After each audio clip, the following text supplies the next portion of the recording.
While coming to the APS March meeting is a priority for most APS members, it's not always a possibility. The APS is committed to making sure that those that want to be here aren't kept away because of cost. Kase and Polina Kofman are here in studio with us to explain. Thanks to you both this morning. Hello. Thank you. All right, Polina, I want to get started with you. So you are originally from Ukraine, now living in Lisbon. Can you talk to us a little bit about your journey to get to the March meeting? Sure. I came to March meeting from Lisbon, but if I came from Ukraine, it will be much more harder. And I think that's the reason why there are so less Ukrainians than other people. If I went from Ukraine, it would take 4 days at least. Oh wow! Yeah, because we don't have plane connection anymore, and it would take for the beginning 22 hours to reach the border with Poland, and then you go more and more, and it's big problems and difficulty which Ukrainian people face too. If you were living in Ukraine right now, do you think you would be here today? I am not sure, because to earn Ukrainian people need visa, and we cannot earn it right now in Ukraine. But I hope my experience will show other Ukrainian students that everything is possible and we can participate more, and it will be great to see more Ukrainian people here, because we have great scientists in our country. Yeah, Kevin, it's thanks to the APS that this is a possibility. Can you talk a little bit about how you assisted Polina on her journey? Absolutely. You know, so much of the reason that Polina is here is due to her own positive attitude and her own fortitude, but APS is really proud because of some funding that we received from the Alfred P. Sloan Foundation to be able to provide what we call the Distinguished Student Program. And what that does is that it provides outstanding physics students or master's degree students with aid for travel. It also covers the cost of their registration to be at this meeting, and you know, it's something that APS finds very important, because despite the kinds of conflicts that are going on around the world, science needs to continue, and it's programs like this that help to get bright young minds like Polina here to share their information and to collaborate, because that part of our universe can't stop. You mentioned the conflicts going on around the world. Sometimes that's when science is most needed, truly.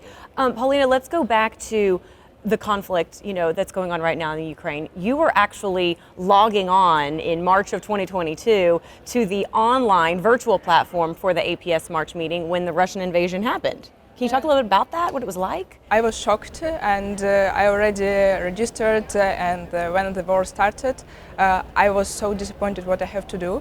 But thankfully for my supervisor, he said, life is going, we need to work more. And I participated to APS for the first time. We escaped from my home city because it was not safe, absolutely. And I stayed in a village with a low internet connection, in a small house with a huge amount of people where all our family stayed together. At night, I was presenting, looking for other information. I understood that it's a great opportunity to earn as much as I can, and also don't think about bad things at that time. Yeah, right. Great distraction.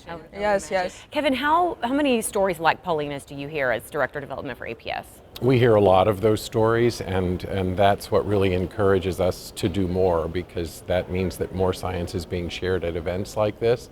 We have programs like the National Mentoring Community that's matching people who've been in the field for long periods of time with young people who are just starting their careers. We've helped physics departments around the world with support to keep more women and minorities in the field of physics, because APS really believes that what we have to do is not only inspire young people to get interested in science and physics specifically, but we want to make sure that we're guiding them through every step of the process, from when they begin their physics career to when they advance in their career. So we're thrilled to have those opportunities to do that, so folks like Polina can participate in important events like this. Right. It's your first time in person at a March meeting. Can you talk a little bit about your research? You're going to be presenting, correct? Yes, I will present poster. Actually, it's today. It's from 2 till 5 p.m.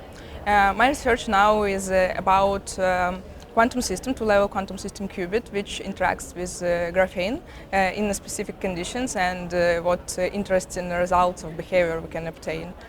And why do you feel that your research is so important, and why is it so important for you to continue that in the midst of what's going on in your home country right now? Science is important everywhere in any time, and my research is important because I would say that quantum computing and all this is quite hot topic, and it's interesting, and I would say that I'm doing it not only because it's important, but also because I like it and I'm interested in it, and it's a great opportunity to be here in person.